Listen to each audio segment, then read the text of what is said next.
بالله من الشيطان الرجيم بسم الله الرحمن الرحيم الحمد لله رب العالمين الرحمن الرحيم والصلاة والسلام على أشرف الأنبياء والمرسلين سيدنا مولانا أبي القاسم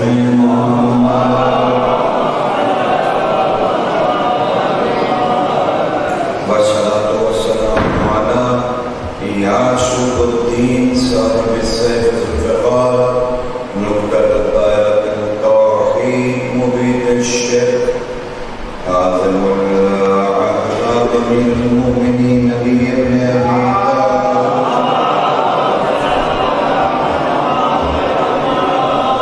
والصلاة والسلام على سيدة النساء العالمين بنت النبي الرحمة الرؤوف الرحيم الكريم والصلاة والسلام على جميع الأنبياء والمرسلين وأوصياء الرسل والصلاة والسلام على كنادين التوحيد ووجه الله إلى الخلق طيبين الطاهرين المعصومين والصلاة والسلام على من ترجمان الله بقية الله حجة الله القائم صاحب العصر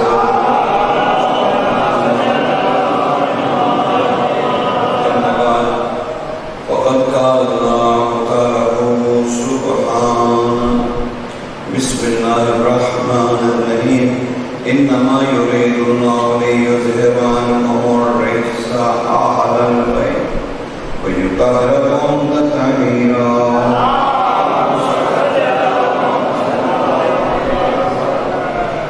انسان آج تک اپنے آپ کے بارے میں نہیں سوچ سکا کہ یہ کدھر سے آیا ہے، یہ کدھر جائے گا، یہ کرنے کیا آیا ہے اور یہ ہے کون۔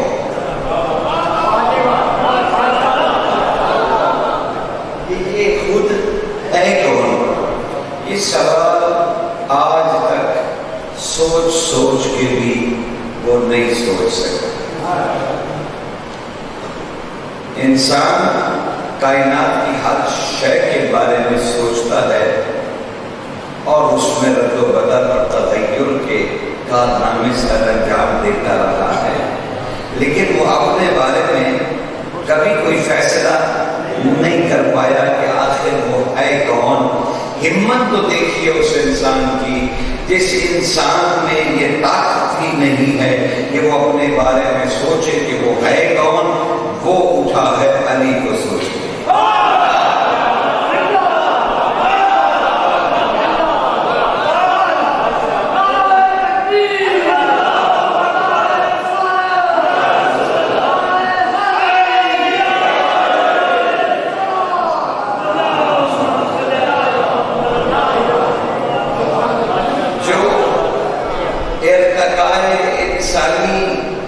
ارتقائے انسانی پر پیسے پڑھتے اور سمیٹتے ہیں، کبھی کوئی تھیوری، کبھی ڈراؤن کی تھیوری، کبھی کوئی تھیوری، کبھی بندر سے انسان، کبھی کچھ کبھی کچھ، اور آج کہنے لگا آج کے دور میں انسان یہ شکل بن گیا۔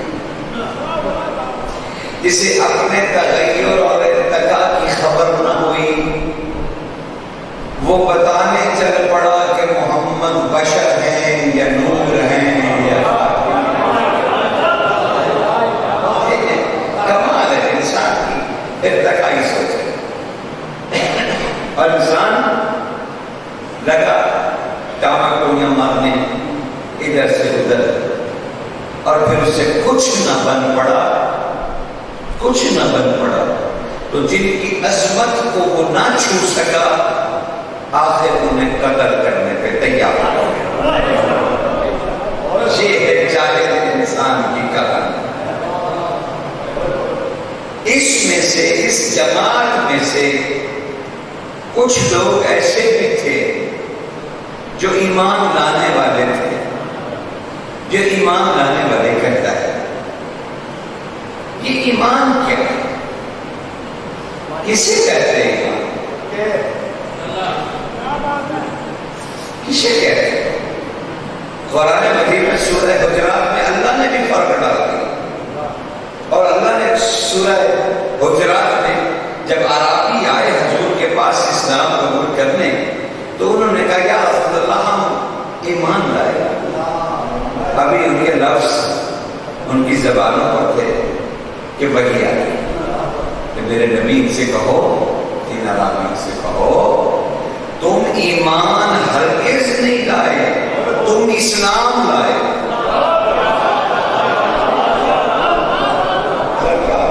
سرکار اہم مقابلہ ہے جو خدمت میں پیش کرنا چاہتا ہوں، تم اسلام لائے، ایمان نہیں لائے۔ اللہ تو اب دو چیزیں ہو گئی، اللہ نے دو چیزیں کر دی، ایک اسلام ہے اور ایک ایمان ہے۔ فرق تو آ گیا۔ اب ایک اور حدیث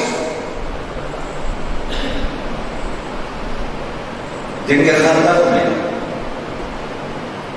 کسی کو بھیج کر اللہ کے رسول نے کہا کل کا کل ایمان جا رہا،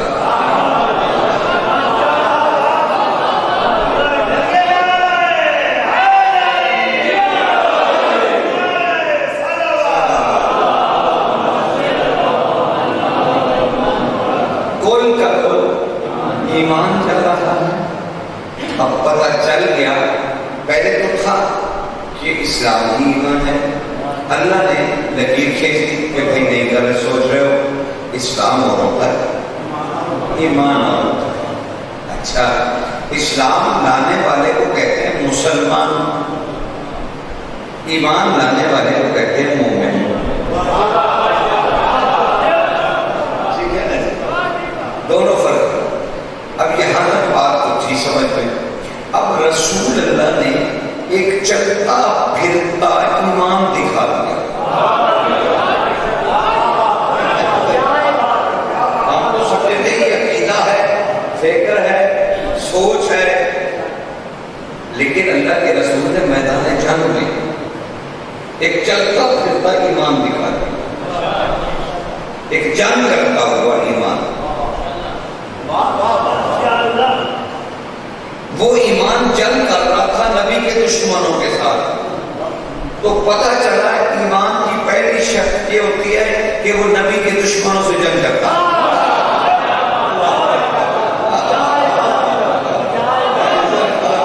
دیکھا یعنی عشق کے رسول میں غلط ہے، ایمان عشق کے رسول میں غلط ہے۔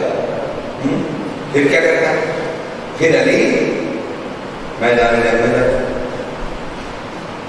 اور زندگی مانگتا ہے، موت نہیں دیتا۔ ایمان کی دوسری شرط کہ ایمان زندگی دیتا ہے، موت نہیں دیتا۔ آپ کہیں گے علی تو گئے تھے سورہ کعبے کی جنگ میں اس کا ساتھ قدم کرنے، نہیں، علی نے زندگی دی اسے، اس نے نہیں دی۔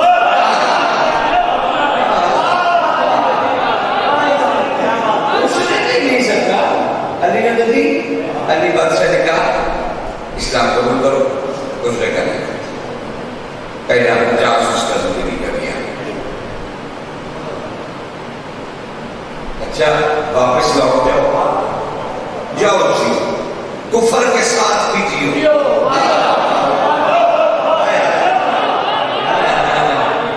علی کیا علی ہے، علی کفر کے ساتھ بھی زندہ رہو، جاؤ میں نے تمہیں چھوڑ دیا۔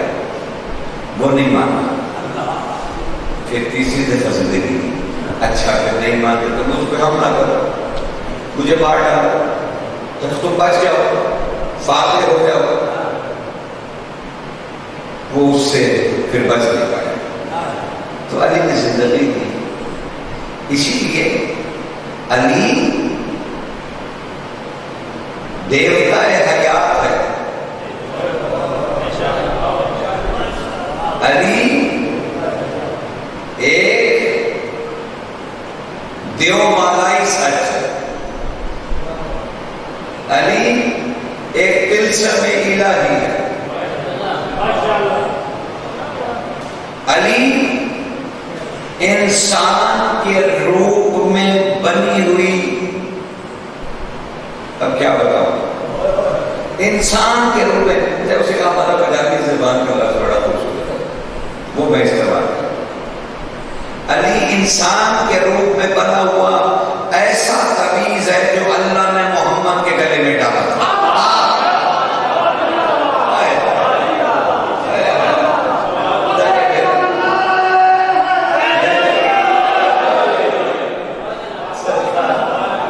تاکہ رسول محفوظ رہے.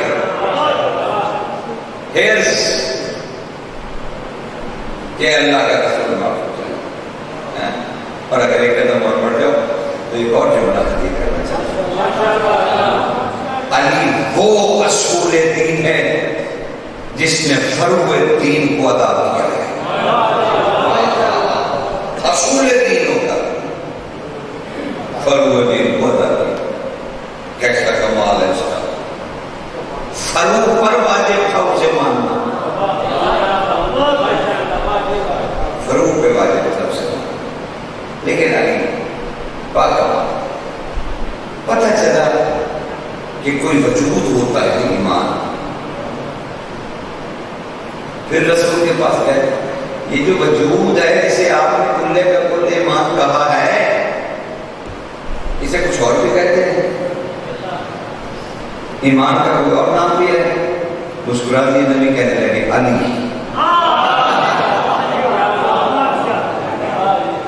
ایمان کا دوسرا نام ہے علی.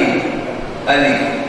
اب ہمیں حکم ہے یا ایھا الذین آمنوا آمنوا، اے ایمان لانے والے ایمان لاؤ. یعنی یہاں دو طرف اے ایمان لانے والوں ایمان لاؤ. دو دفعہ ایمان لانے والوں ایمان لاؤ. یعنی کچھ ایمان لانے والے بھی ابھی اس منزل پہ نہیں گئے جہاں پر وہ مومن بن جائے. کتنا مشکل ہے. خالی یعنی زبان سے مت کہو مومن ہو جاؤ گے علی کو مان کر، لیکن اگر علی کے قول و فعل پر اعتبار نہیں کیا تو پھر مومن نہیں رہے، چاہے ایمان لائے. لیکن کتنی مشکل معاملے ہیں.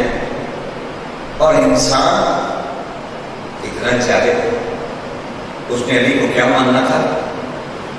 علی کی نشست پہ بیٹھ گیا.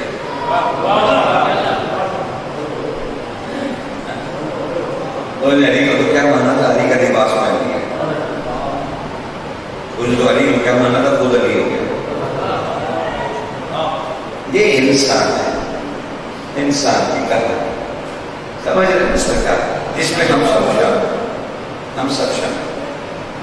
اب وہ پتہ چل گیا کہ بھائی علی، اور حکم ہوا علی کو دماغ میں نہیں رکھو، علی کو دل میں رکھو.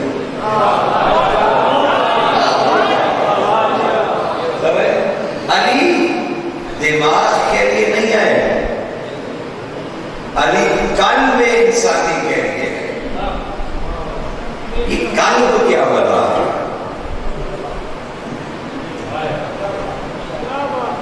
میں تو سرکار ایک چیز پہ رک جاؤں، ایک چیز پہ رک جاؤں، کیونکہ ضرورت ہے ہمارے بچوں، ہمیں ضرورت ہے کہ ہم ان فلسفوں کو دیکھیں. بہت وقت ضائع ہو گیا ہے. بہت سارا پانی دریاؤں کے نیچے سے بہ گیا، دنوں کے نیچے سے نکل گیا ہے. اب بھی کچھ نہیں بگڑا. لوٹ آئیے اپنے مولا کی طرف.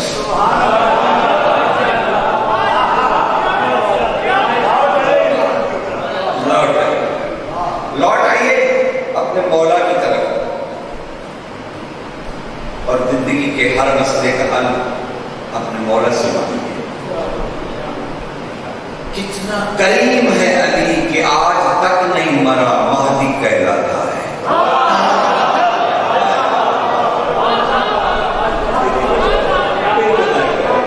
کتنا کریم ہے، آج تک نہیں مرا. یہ میں تھوڑی کہہ رہا ہوں، قرآن کہہ رہا ہے. سورۃ القصص کی آخری آیت ہے، کل شیء خالق الا وجہ، ہر شے حرام ہونے والی ہے سوائے اللہ کے چہرے، سوائے چہرے۔ قرآن ہر شے فنا ہے سوائے میرے ذوالجلال چہرے۔ قرآن کیا ہے؟ لیکن علی کی زندگی صرف 63-64 سال نہیں ہے۔ علی کی زندگی اگر سیرت کو دیکھنا ہے تو وہ 250 سال ہے، 250 سال علی کی زندگی ہے، 63 سال نہیں ہے، 62 سال نہیں ہے، 250 سالہ زندگی ہے علی کی، کیونکہ علی سے لے کے مہدی تک 250 سال بنتے ہیں۔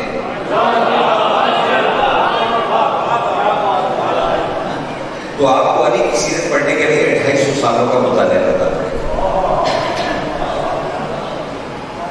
250 سال کی شخصیت ہے علی بظاہر دنیا، اور علی کا فلسفہ، علی کا فلسفہ کیا ہے؟ رسول اللہ نے بنایا تھا علی کو مولا، ہم نے کہا نہیں مولا نہیں ہے، عبادت گزار ہے۔ ہم نے کہا علی مولا، آپ نے کہا نہیں مجاہد ہے۔ ہم نے کہا علی مولا، آپ نے کہا نہیں یتیموں بیواؤں کا بل جاؤ بابا۔ یعنی آپ علی کے مولا ہونے کے مقابلے میں علی کی صفتیں ہی لاتے رہے اور کچھ نہیں ہاتھ آیا۔ علی کے مقابلے میں علی کی صفتیں علی جب بھی اپنے فضائل پڑھنے لگتے تھے فقہ کے مسئلے نہیں اسے کٹا کیا، کوئی نہ کوئی کھڑا ہو جاتا وہ مسئلہ پوچھتا، بات ادھر ادھر ہو جاتی۔ ہم اس کے اتنے عادی ہوئے کہ ہم نے علی کو بھی فقہ کا مسئلہ بنا ڈالا۔ آج علی ہمارے لیے فقہ کا مسئلہ ہے، کہاں پڑھا جائے گا کہاں نہیں پڑھا جائے گا۔ علی کے آنے سے ہو جائے گا سب کچھ یا باطل ہو جائے گا سب کچھ۔ آپ نے علی کو مولا ماننے کی بجائے فقہ کا مسئلہ اور لگے اس پہ ویسے کرنے، حرام کیا، حرام کیوں حرام کیا؟ جب اللہ کے نبی نے مہر لگا دی تھی علی کو کوئی نہیں جانتا سوائے اللہ کے اور مجھ محمد کے، آپ نے علی کو فقہ کا مسئلہ بنایا تو بنانا کیسا؟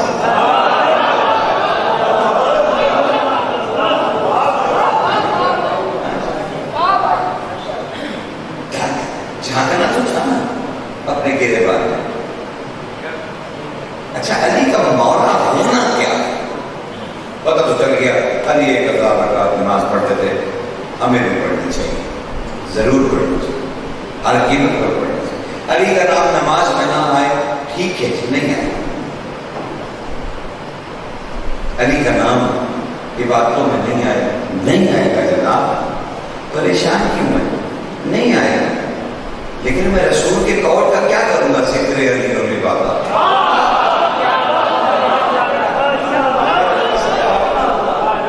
میرے پاس کیا حق ہوگا جناب؟ میں کیا کروں گا؟ نبی کہنے علی کا ذکر کرنا عبادت ہے،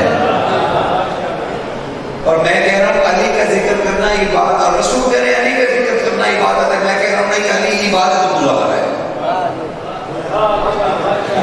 رسول مجھ سے کیا منوا رہے ہیں، میں کیا کہہ رہا ہوں؟ نبی مجھ سے کہہ رہے ہیں ذکر علی و عبادت، میں بجائے کہوں لبیک یا رسول، میں آگے سے طریقے دے رہا ہوں یا رسول اللہ پتہ نہیں آپ کیا کہہ رہے ہیں، لیکن علی بڑا عبادت گزار ہے۔ علی ایک 1000 رکعت رات کو پڑھ لیتے، ٹھیک ہے بھائی پڑھ لیتے ہیں، مولا ہے ہمارے، ہمیں ان کی سیرت پہ چلنا چاہیے۔ اللہ ہمیں توفیق دے کہ ہم بھی 1000 رکعت مولا کی مدد سے پڑھ لیں، لیکن ذکر علی و عبادہ کا کیا کریں گے؟ ہر برکت پہ ثواب کے ڈھیر بتانے والے باعث، ہر نیکی پر ثواب کے انوار لگانے والے فقیر، ہر صدقہ و خیرات پہ مصیبتوں کو ٹال دینے والے پیر صاحب، ہر منبر سے دعا دعا تجلیل کرنے والے سب خطبہ اور علماء باشعور ہمارے اعمال پہ تو آپ ثواب بتاتے رہے، لیکن آج تک یہ کیوں نہ بتایا کہ علی کے ذکر کرنے پہ جو عبادت کا درجہ رسول نے دیا ہے، ذکر علی اور عبادت، اس کا ثواب کیا ہے؟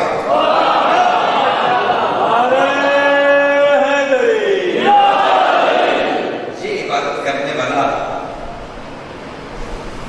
بے نمازی ہے نہیں، یہ تو آپ نے کبھی نہیں بتایا، مرضی آپ کی۔ اب وہ حسین کا زمانہ آیا، حسین بادشاہ اللہ کو منوانے کے لیے کربلا نہیں آیا، بلکہ اللہ کے سچ کو سچ ثابت کرنے آیا، اور ہمیشہ کے لیے دروازے بند کرنے آئے شک کے۔ حسین نے اپنے خون سے دیوار توحید میں جو آنے والے سوراخ تھے نا، انہیں بند کیا، شرک کے سارے راستے بند کر دیے حسین، لیکن ولایت کا پرچم جیسا حسین نے لہرایا ویسا کسی نے نہیں لہرایا، ویسا کسی نے نہیں لہرایا، یہ حسین کا کمال۔ لیکن معاف کیجیے، حسین بھی اصل عاشور تک، شہادت عثمان تک حسین ہی رہے، لیکن جب اسلام کا پرچم علی کی بیٹی نے تھاما، حسینیت میں ڈھل گئے۔ اب اگلا سفر علی کی بیٹی نے کیا، علی کی بیٹی نے، اور علی کی بیٹی نے کہا وعدہ کرتی ہوں ہر دل میں تیری قبر نہ بناؤں، تو علی کی بیٹی، اور ہر آنکھ میں تجھے بساؤں نا، تو میں علی کی بیٹی، میں علی کی بیٹی۔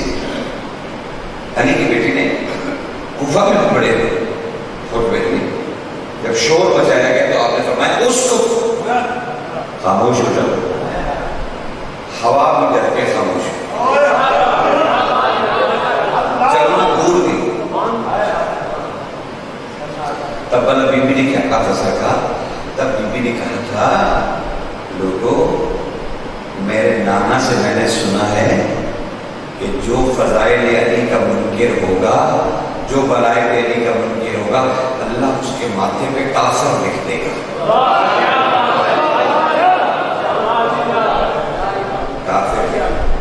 کافر لکھ دے گا اس کے ماتھے پہ، کافر لکھ دے گا اس کے ماتھے پہ۔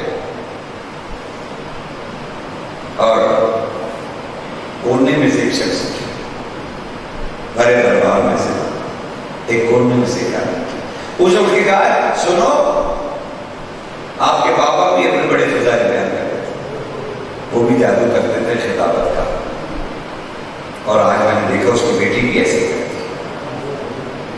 یہ کہہ کے وہ تھوڑی دیر کے لیے خاموش ہوا، اور بی بی نے پورے دل سے کہا لوگوں کیا سچا نبی تھا محمد مصطفیٰ، اس نے کہا جو علی کے فضائل کا منکر ہوگا اللہ اس کے ماتھے پہ کافر لکھ دے گا۔ یہ چپ کر کے چھپا بیٹھا تھا، تمہیں نہیں پتا تھا کہ یہ علی کا منکر ہے، دیکھو میں نے فضیلت بیان کی، یہ اٹھا کیسے۔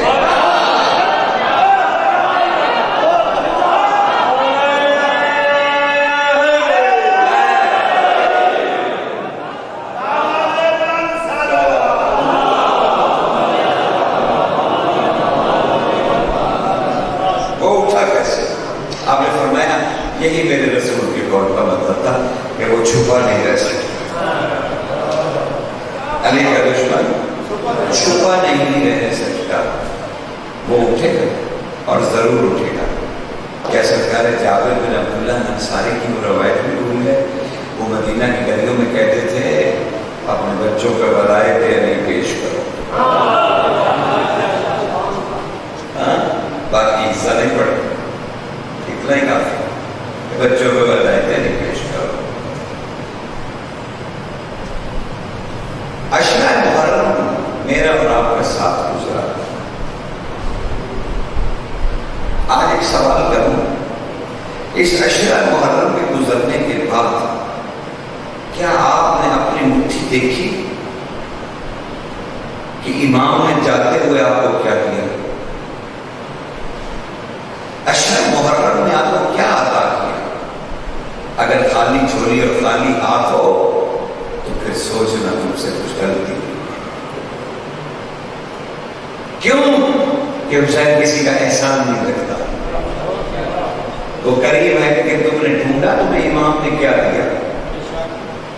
آپ نے نہیں ڈھونڈا، معاف کیجیے گا، آپ کا روٹین ورک ختم ہوا، ڈھونڈا نہیں آپ نے۔ اگر ڈھونڈا ہوتا تو میرے بچوں کے پاس میں بہت کچھ ہوتا، انہیں پتا ہوتا کربلا جاتے ہوئے ہمیں کیا دیتا ہے۔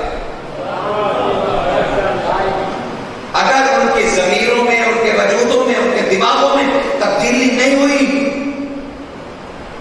تو پھر کربلا تم نے ضائع کر، پھر اللہ کے ایام میں تم نے کچھ نہیں دیا۔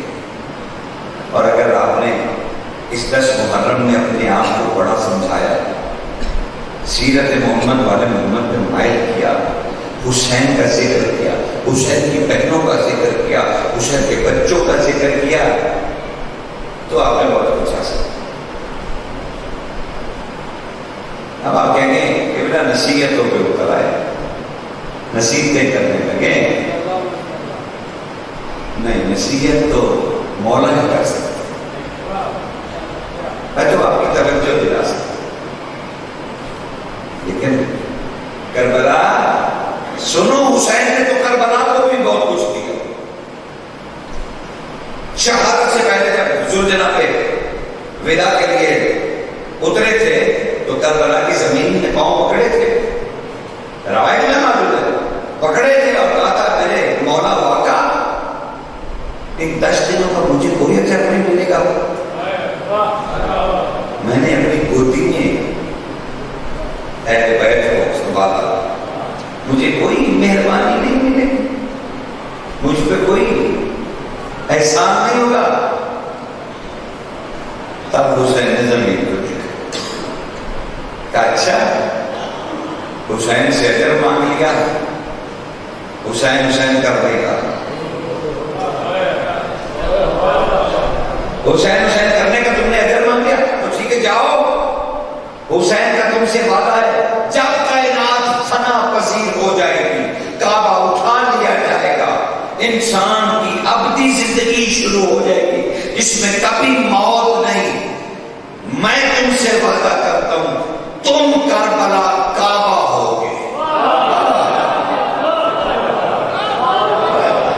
اس وقت کربلا کعبہ ہوگا، اور تم اپنی ابدی زندگی میں اسی کا طواف کرو گے، کربلا کا طواف کرو گے۔ خاک شفا ہونا کربلا کی حرمت و اعزاز میں سے اتنی بڑی بات نہیں ہے، وہ تو حسین کے قدموں کی برکت ہے کہ وہ شفا بنتی ہے، ٹھیک ہے نا؟ تو کربلا سے وعدہ ہے کہ تم سے وعدہ ہے کہ تمہیں ہم کعبہ بنا دیں گے،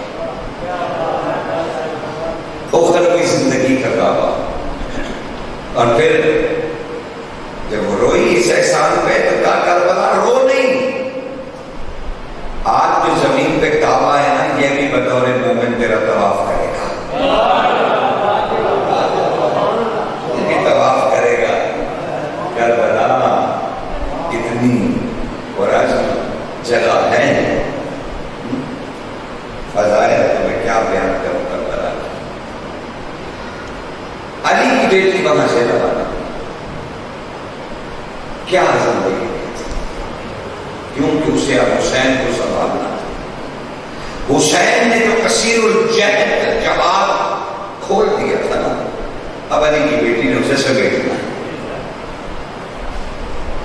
40,000 حدیثیں اونٹ کی پشت کے منبر سے بیان کی. 40.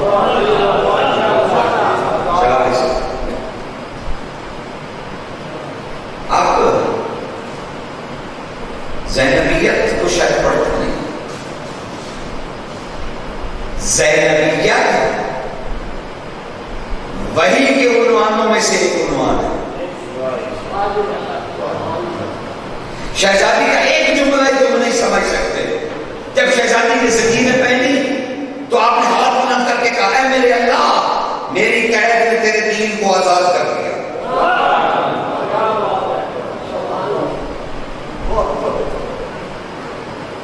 اور پھر زنجیریں پہن کر کے کہنے لگی اے اللہ تو کتنا بڑا عادل ہے, تو نے کتنا خوبصورت عدل کیا. اب لوگوں کے سامنے تو زنجیریں پہنے کھڑی اور وہ کہہ رہی تو نے عدل کیا, تو کتنا بڑا کریم اور عادل ہے. مفسر نے پوچھا کہ سرکار سے آل محمد کیسے اس کو مانا گیا کہ سعادت آل محمد محمد والے محمد کا سچا نہیں, محمد والے محمد کا سچ ہے. سعادت آل بس زیادہ سے باتیں دیں تھوڑا سا پیغام آخر کو میں دینا کہ اگلے سال تک اس پیغام پہ عمل کرو اور سوچو اللہ کرے گا اگلا محرم تمہیں پھر نصیب ہوگا, ہم سب کو نصیب ہوگا. تب تک ہم تیار ہو جائیں گے کہ نہیں یار فلسفے پڑھے, کربلا کے راہ پڑھے ہیں, رخ پڑھے ہیں, ہم پیچھے رہ گئے. اللہ کربلا سے نکلتے ہوئے بھی نہیں کیا, کربلا سے نکلتے بڑی مشکل سے سر گھمایا,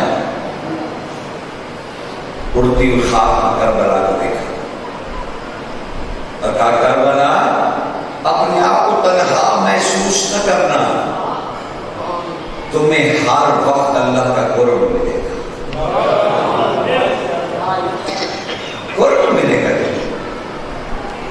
اور پھر یہ قافلہ کوفے پہنچ گئے. مسجد حنانہ تو یاد ہو, مسجد حنانہ یاد ہوگی نا آپ کو, وہاں مسجد کے اندر درمیان میں ایک زری ہے اور اسے چھوٹا کربلا کہتے ہیں اور مقتل گاہ کہتے ہیں اسے. کیا ہوا تھا بس تمہاری آنکھوں میں آنسو آئے. قافلہ جب وہاں روکا گیا اس مسجد میں, شہزادیاں اور بچے بادشاہ باؤ پہنے ہوئے قطار میں کھڑے, شمع روشن کی گئی اور ایک وفد آیا ابن زیاد کہنے لگا کہ ساتھ بھیجنا ہے یزید کی طرف, لعین کی طرف, تو اس کو تلاش کرو, حسین کے سب کی تلاش کرو تاکہ یزید کو اچھا لگے. اور پھر 3 لوگ آئے, کیا مصیبتیں ہیں, کیا سنو گے, کیا سناؤں گا, کیا کرو گے, کیا غم مناؤ گے. وہ ماہر قصاب جو گوشت سیدھا بناتا تھا, کیا بتاؤں اس نے اپنی کینچی سے کیا کیا. ہنانا گواہ ہے مسجد ہنانا, اس نے جو گردن کو سیدھا کرتے ہوئے گوشت اتارا نا تو اس کی نظر ایک دفعہ سجاد پر پڑی. سجاد کی آنکھوں سے خون نکلا اور آہستہ آہستہ کہہ رہا تھا بابا پھر ذبح ہو گئے. سلام تجھ پہ ذبح ہونے کے بعد پھر ذبح ہونے والے. اس نے دیکھ لیا, اس نے مجھے گوشت اکٹھا کیا, اس نے شیما سے کہا تو اس کا کیا کرے گا, یہ مجھے اٹھاؤ. اس نے جو ریشے حسین بادشاہ کی گردن کی, اس نے کپڑے میں لپیٹے, تاریکی کا انتظار کرنے لگا. جب یہ مدہوش ہوئے تو امام سجاد کے پاس رینگتا ہوا ہے, کیا بادشاہ میں تیرے لیے اور تو کچھ نہیں کر سکا، یہ تیرے بابا کا، تیرے بابا کے جسم کے حصے ہیں لے کر۔ کہا اچھا اتنی مہربانی کی ہے تو ایک اور مہربانی کرتے، یہ میرے سامنے جو جگہ ہے نا، یہاں کھود کے میرا بابا دفن نہیں ہوگا، چلو اتنا حصہ ہی دفن ہو جائے۔ اسے چھوٹی سی جگہ کھود کے اس میں وہ حصے رکھ دیے، بند کر دیا، جہاں آج مولانا میں زیارت بنی۔ جب اس نے دفن کر دیا واپس آنے لگا، کہا میں اور کیا خدمت سر انجام دوں؟ اس سے پہلے کہ سجاد بولتے، علی کی بیٹی بولی، اے شخص میرے بھائی کو دفن کیا، تیری بڑی مہربانی، میں آخرت میں تمہاری شفاعت کروں گی۔ وہ حیران ہوا، کہنے لگا مجھے اندھیرے میں نظر نہیں آئے، کہتی یہ کوئی خاتون کہتی بھی ہیں، لیکن ان کا لہجہ تو میرے مولا علی جیسا ہے، آپ لوگ ہیں کون؟ تب سجاد نے روتے ہوئے اپنے خون کی آنکھیں ڈبڈبائی ہوئی اٹھائی اور کہا جو بول رہی ہے نا زینب، اور میں سجاد ہوں اس حسین، اور جس کے گوشت کے ٹکڑے کو دفن کرنا تھا یہ حسین ہے۔